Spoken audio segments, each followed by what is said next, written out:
Good evening po sa lahat. Tonight is day 45 on the nightly study of the book of John. Bago po tayo mag-umpisa, samahan nyo na muna po akong manalangin. Praise you Lord. Hallelujah. Maraming salamat Panginoon sa gabi na to. Kayo po patuloy, Panginoon, ang naggagabay at nagbibigay ng kalakasan sa amin, Lord God. Lord, sa mga salita and truth, we gather in your name, you are in the midst of us, Lord. Alam ko, Panginoon, nandito kayo sa Panginoon sa palagitnaan namin, sa lahat ng mga kapatid na nakikinig sa oras na ito, Panginoon. Lord, kayo po, Panginoon, ang gumabay, mamadubay sa amin. Lord, gisingin mo po ang mga diwa ng ayong mga kapatid, ang kanilang mga puso, Panginoon, pag-iisip ang mga matanil, Panginoon, buksan mo para makita, maunawaan mga salita mo. Sapagkat mga salita ay tunay nagbibigay ng galak sa puso ng bawat isa, Panginoon.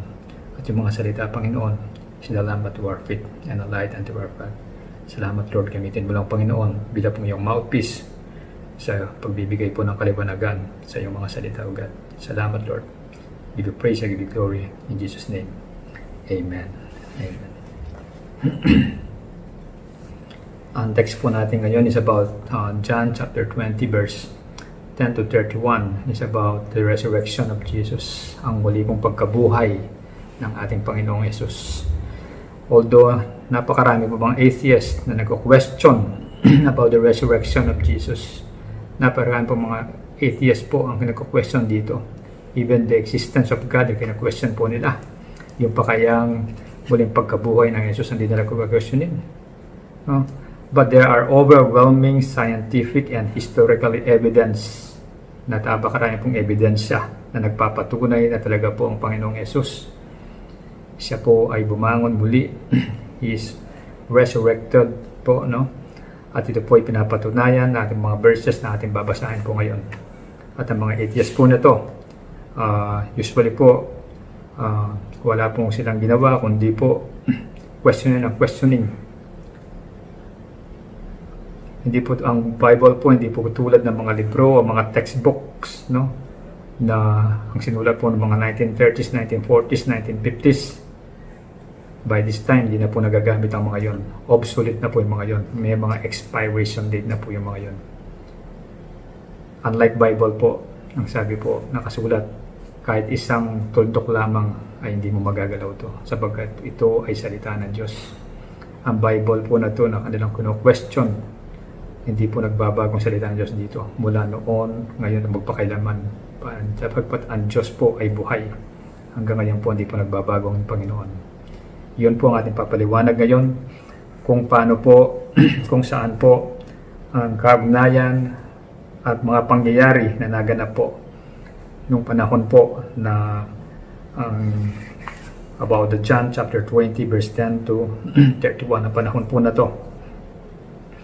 Bago po natin talakayin po yung chapter 20 verse 10 to 31, babagitin po natin din po ang pinag-aralan po kagabi, ang chapter 1 verse 9, ang empty tomb, no? Ang 10 to 18 po, pagbabahagi natin po ng tatlo pong bahagi o 3 segments po ang pag-aaral po ngayon. 10 to 18 is about Jesus appears to Mary Magdalene. Yung pong 19 to 23, nag-appear po siya sa kanyang mga disciples, minus po ito pong si Thomas. Thomas po, hindi po siya kasama ng mga disciples po niya nung nagpakita po ang Panginoong Yesus sa kanila. At nung sa chapter 24 to 29, nagpakita po muli ang Panginoong Yesus na nandun man po si Thomas. Meron parang din po na events sa John chapter 21, verse 4 to 14 naman po, no? Ang appearance po ng Panginoong Yesus sa kanyang mga disipulo na nanguhuli po ng isda doon po sa Sea of Galilee, na nakahuli po ng isda ng 153 pieces po na isda po ang kanilang nahuli. So we begin on the resurrection po, no? We begin with the empty tomb. Sapagat po, no, hinahanap po ng kanyang mga mga disciples po ng Panginoong Yesus, ang Panginoong Yesus ang kanyang katawan. Hindi po siya nahanap.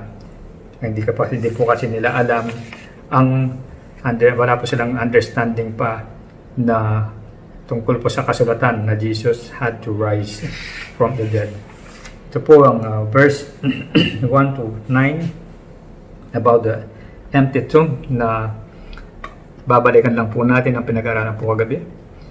Ang sabi po muling pagkabuhay ng Panginoong Yesus na hinahanap po siya sa tomb, sa kanya pong tomb. No?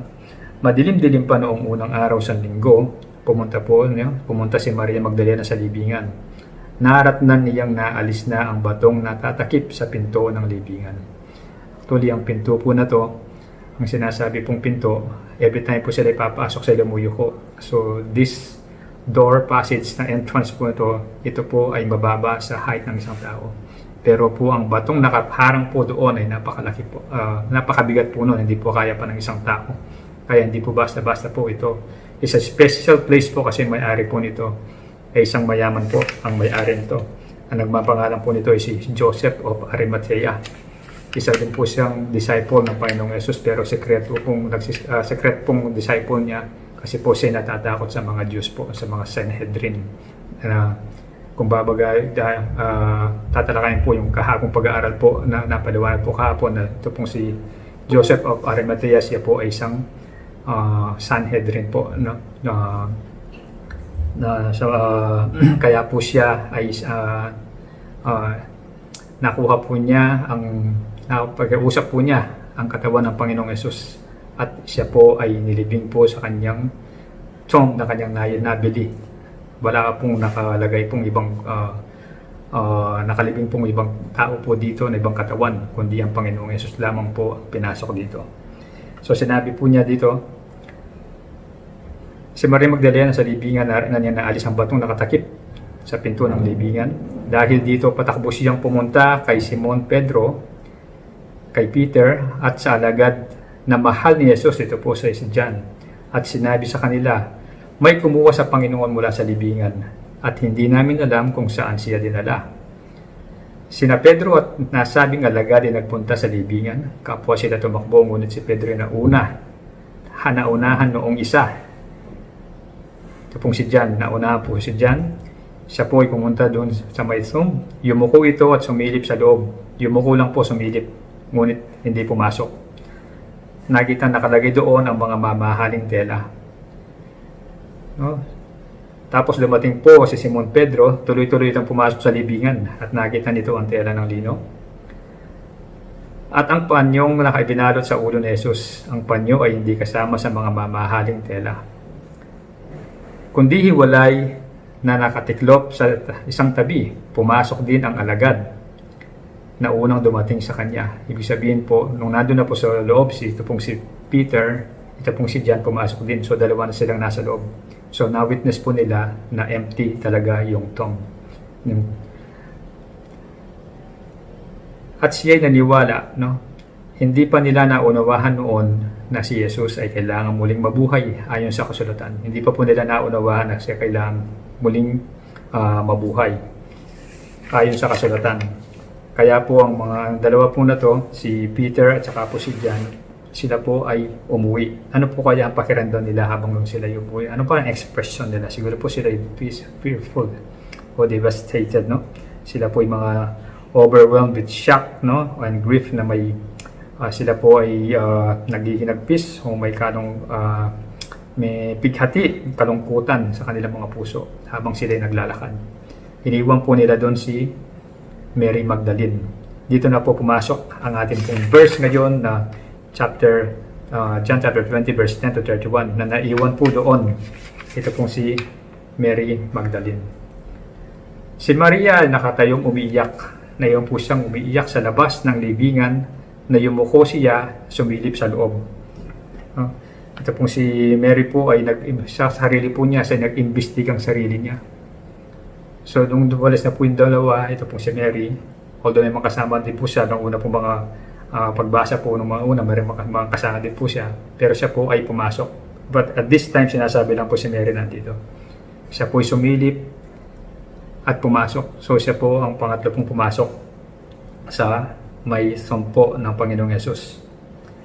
May nakita siyang dalawang anghel na nakadamit na puti at nakaupo sa pinaglagyan ng bangkay ni Jesus.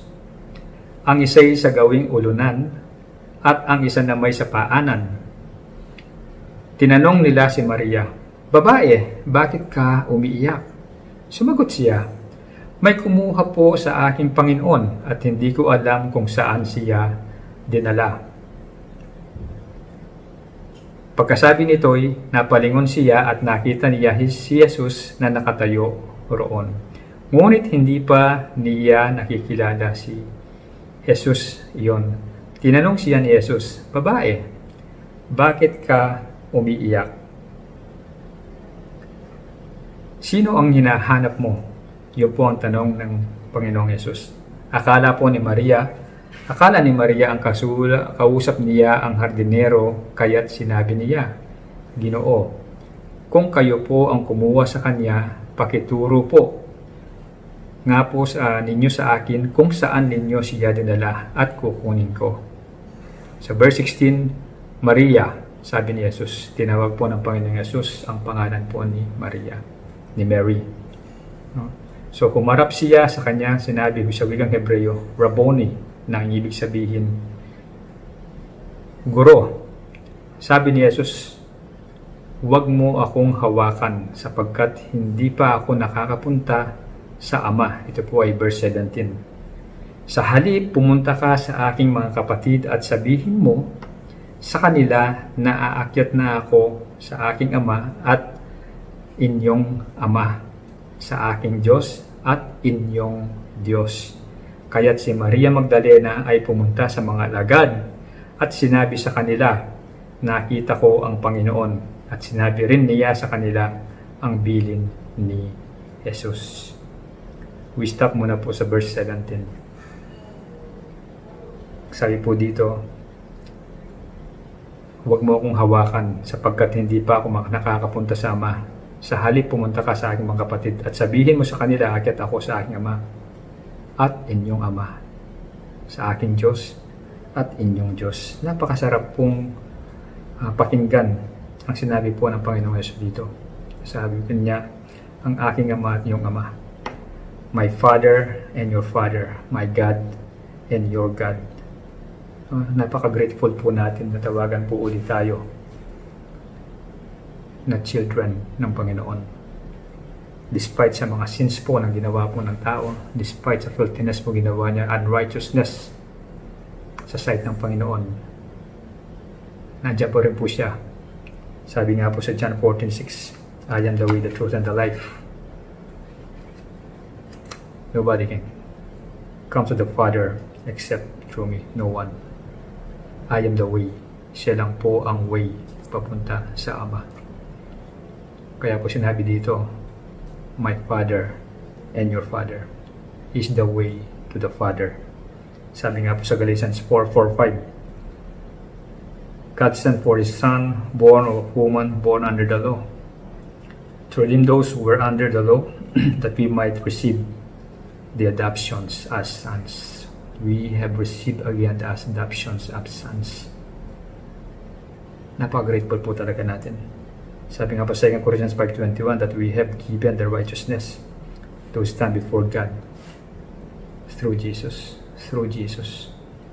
No? Kaya nung sinabi po niya kay Maria, my Father and your Father, na binabanggit na we are, no, we receive the adoptions as sons.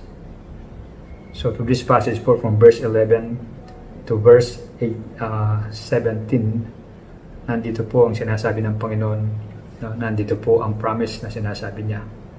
So, isa sa pagkabuhay po niya, isa sa pagkabuhay niya, ang makiklaim po natin ang sonship. So kung continue na ito, verse 19 to 23 is about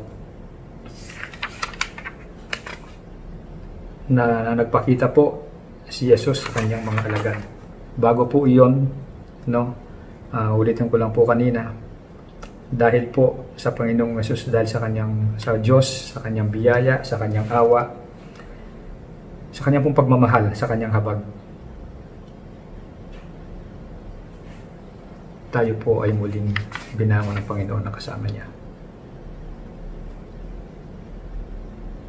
So, ang sabi po niya, puntahan mo ang aking mga kapatid, puntahan mo sila at ibalita mo ang magandang balita na siya ay bumangon muli. So we continue verse 19. Araw umaga po yun nangyari po, no? Araw, ito po ay kinagabihan. Sabi po niya, verse 19, kinagabihan ng araw ng linggo. Ang mga alagad ay nagkakatipon, nakasarama ang pinto sa bahay ng bahay na kanilang pinagtitipunan dahil sa takot nila sa mga Hudyo. By that time po kasi kapag po ang isa pong leader, ang isa pong organization ay nabuwag po, lahat po ng mga member hinuhuli po. Kaya po takot na takot sila. Kaya po yung time po na nandun po itong si Peter, isa po sa masugid na matapang po na alagad po ng Panginoon. Sabi niya di siya iiwan pero 3 times dinay siya dahil sa takot. No? Alam po niya mangyayaring kaparusahan. So dito po, habang nakasarang mga pinto sa kanilang pinagtipunan dahil sa takot nila sa mga Hudyo, dumating si Jesus at tumayo sa kalagitnaan nila. Nakasara pong pinto, bigla na lang nandoon ang Panginoong Yesus. At ang sabi po niya, sumain niyo ang kapayapaan. Peace be with you. Pagkasabi nito, pinakita niya ang kanyang mga kamay at ang kanyang tagiliran. Nang makita nila ang Panginoon, tuwang-tuwa ang mga alagad. They have gladness in their heart na nagit ang Panginoon. Sinabi na naman ni Jesus, sumain niyo ang kapayapaan. This is the second time sabi sa kanila. Kung paanong sinugo ako ng Ama, susugo ko rin sa kayo. Sinusugo ko rin kayo. Pagkatapos, sila'y hiningahan niya at sinabi, tanggapin ninyo ang Espiritu Santo. Ang patatawarin ninyo sa kanilang mga kasalanan ay pinapatawad na nga. Subalit ang hindi ninyo patatawarin ay hindi nga pinapatawad dahil nasa kanila ang Holy Spirit. Ang kanilang pinapatawad, ang Holy Spirit na nasa kanila, napapatawad na. Pero kung sinabi ng Panginoong Yesus 2 times sa kanila, peace be with you. Nakita po kasi siguro ng Panginoong Yesus sa kanila na although they have hope na binalita po ni Mary Magdalene sa kanila, unang message na ang Panginoong Yesus na buhay, they have hope, but there is still fear at pangamba sa kanilang mga puso. Kaya po pagkapasok ng Panginoon sa kanila, sinabi kagad, peace be with you. At ang peace ng Panginoon ay kakaiba. Ang peace ng ating Panginoong Yesus ay different from any other peace sa buong mundo. No other peace in the world can match God's peace. Through Jesus. Only Jesus is have the peace na hindi po na maibibigay po sa tao na talagang tunay po with the truth na kapayapaan. Ang isang tao po minsan nasa magandang bahay, no? Ibang mga tao nasa magandang bahay nga. Pero kung di mga nagkakasundo sa loob ng bahay, wala rin kapayapaan to. Yung ibang tao nga may magandang trabaho, pero kung di naman kasundo ang amo, di naman kasundo ang katrabaho, wala rin kapayapaan.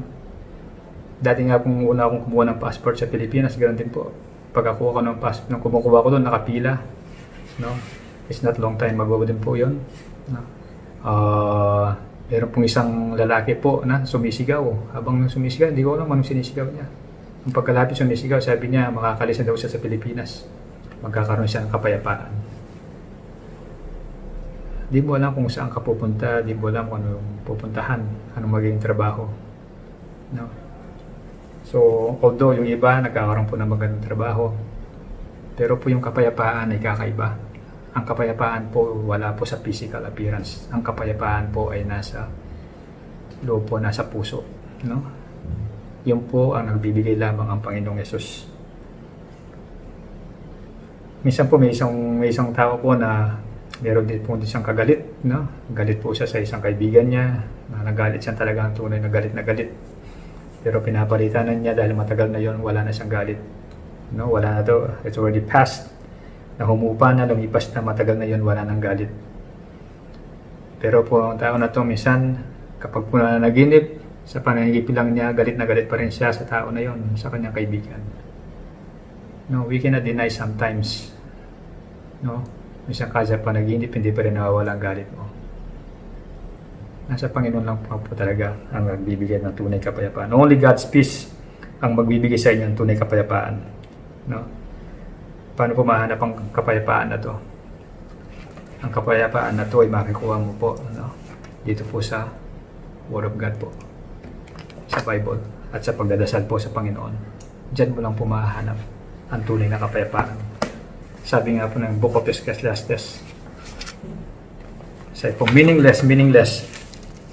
All is meaningless. Sabi po ng kapayapaan ng Book of Ecclesiastes. Literally meaningless. Everything is meaningless. Una pa lang po nakasulat dyan. Pero po pag naman po ng Book of Ecclesiastes na to sa pinakahuli, sabi po niya, fear God and keep His commandments, for this is the whole duty of man. Kailangan pala natin ng Panginoon. Kung wala pong Panginoon sa atin, everything is meaningless. Vanity. So ang Panginoon Yesu lang po magpagbigay nun. Kapayapaan na to. Kaya pag ito pong pangalawa pong bahagi ng pagsasalita ng ito pong salita ng pinabahagi po natin na to, ang sabi po ng Panginoong Yesus sa kanyang mga alagad, disciples, peace be with you. Sinabi po niya yon, hindi pa po kasama si Thomas doon. So, bako naman po tayo sa verse 24 to verse 29. Ito po ang another event na nagpakita po ang Panginoong Yesus na siya po ay na-resurrect sa kanya pong mga alagad. Dito po ay kasama na po si Thomas. Sa 24, ang sabi po, ngunit si Thomas na tinatawag na kambal at kabilang sa 12 ay wala roon nang dumating si Jesus, kaya't sinabi sa kanya ng ibang mga alagad, nakita namin ang Panginoon. Sumagot si Tomas, hindi ako naniwala hanggang hindi ko nakikita o nahawakan ang butas ng mga pako sa kanyang mga kamay, at hanggat hindi ko naisusuot ang aking daliri sa mga sugat na yaon at sa kanyang tagiliran. Makalipas ang 1 linggo, muling nagkatipon sa loob ng bahay ang mga alagad at nakasama nila si Tomas. Nakasarang mga pinto dito, ngunit nakapasok si Panginoong Yesus, at tumayo sa kalagitnaan nila. Sinabi niya, sumainyo ang kapayapaan. Nung una itong si Tomas, talaga pong hindi po talaga naniniwala. No? Pero sabi ng Panginoon sa kanya, verse 27, at sinabi niya sa kanya, Tomas, tignan mo ang aking kamay, ang aking mga kamay, ilagay mo ang iyong kamay sa aking tagiliran. At huwag ka nang mag-alinlangan pa, sa halip magtiwala ka. Huwag mag-alinlangan, ngunit magtiwala, believe, sabi po ng Panginoong Yesus kay Tomas. Sinabi sa kanya ni Yesus, naniniwala ka na ba dahil nakita mo ko?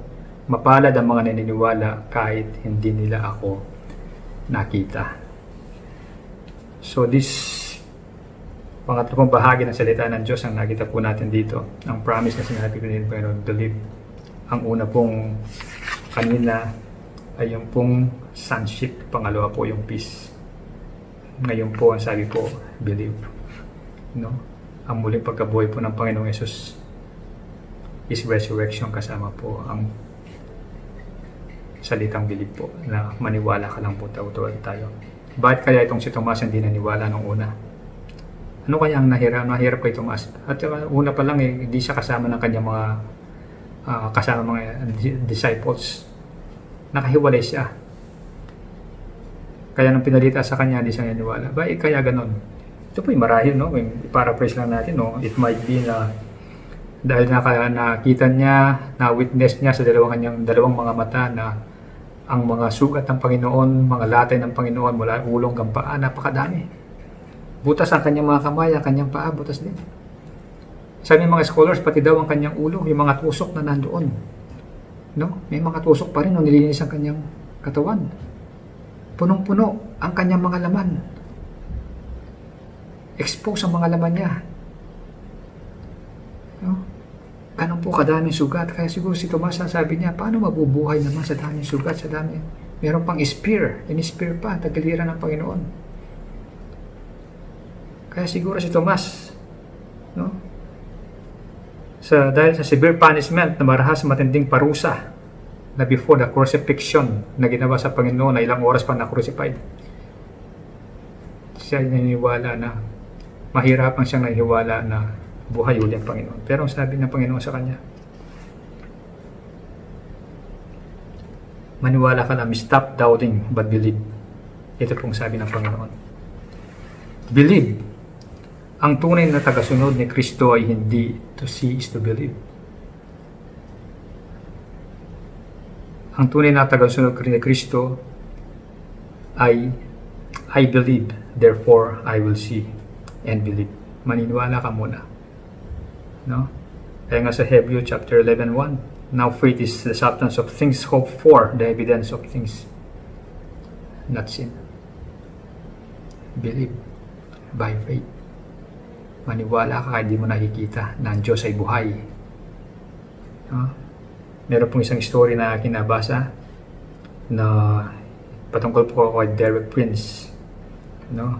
Si Derek Prince po ay bago pa lamang po sa kanyang ministry noon na nag-attend po siya isang fellowship na pauwi siya na habang pauwi may kausap po isang mga 60 years old na babae. Ang sabi po ng babae po sa kanya nagkukwento, tiniscribe nyo na kung paano po na-exempt ang kanyang asawa sa First World War, hindi po nakasama sa giyera dahil po may tuberculosis ang kanyang asawa. Ito pong sinabi pong talagang nakasulat po sa libro na nabasa ko na kinopya. Sabi po ng babae, habang kinukwento niya, tinetestify niya, 10 years na po ang asawa niya may tuberculosis. I prayed every day for 10 years for God to heal my husband. While praying and my husband is spitting blood, I heard a voice say, claim it. And I answered, Lord, I claim it now. At that moment, my husband completely healed. 10 years po siya nag-pray. Hindi po siya nag-lapse. Hindi po siya tuloy-tuloy po ang pag-pray niya araw-araw for 10 years. Dahil naniniwala siya mayroong power ang Word of God. Naniniwala siya na buhay ang Panginoon. Naniniwala siya na may pangako ang Panginoon. On that 10th year, isang araw sa 10th year na yon, naka-receive siya ng message. Claim it. So, kinling niya. This is the kind of faith na sinasabi po ng Panginoon. Maniwala ka.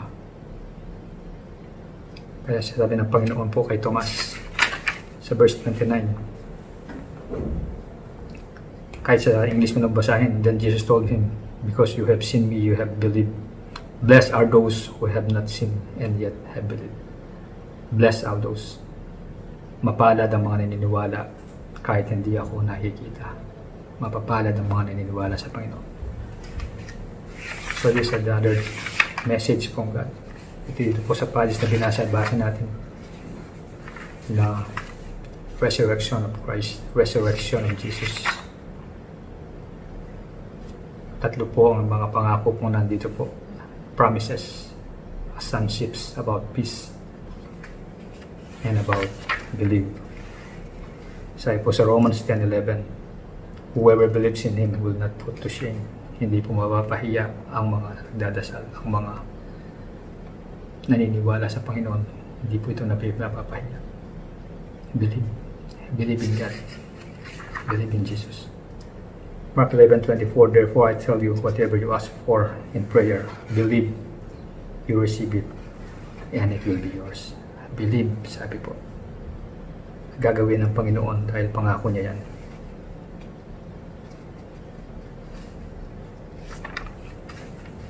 Sonships, peace, believe.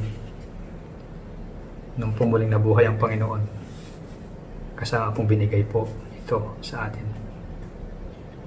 Purihin ang Panginoon. Praise God. So po, amen. Samahan po ninyo ako sa closing prayer. Praise you, Lord. Hallelujah. Hallelujah. You said, Lord, whoever delighted in your words, Panginoon, they are like a tree planted in the rivers on the streams of waters, Panginoon. Na kailanman, Panginoon, hindi po sila malalanta. Hindi po sa anong oras, Panginoon, anumang panahon, ito po ay namumunga, Lord. Praise you, Lord. Oh, you said a word, meditate your word day and night. Salamat po sa mga message po namin narinig ngayon, Panginoon. That we have to meditate it day and night, Panginoon. At yun po yung utos sa amin, Lord. Thank you for the whole message, Lord. Shield up po, Panginoon, na ito po ay magamit na rema ng buhay ng bawat isa ng mga nakinig, O God. Bless them, O God. Salamat, Lord. Thank you for the words for today, O God. Ganon din po sa mga nakinig sa pamilya nila, Panginoon. I pray, O God, kapayapaan sa kanila, Panginoon. And I pray, Panginoon, increase their faith, O God.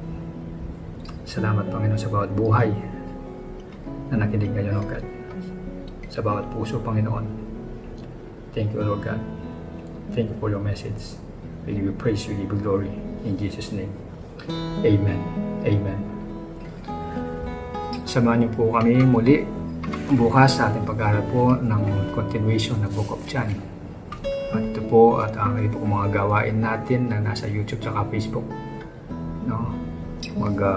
Manood lang po kayo, subaybayan po ang mga bawat po gawain ng ating simbahan. Thank you po. God bless and good night.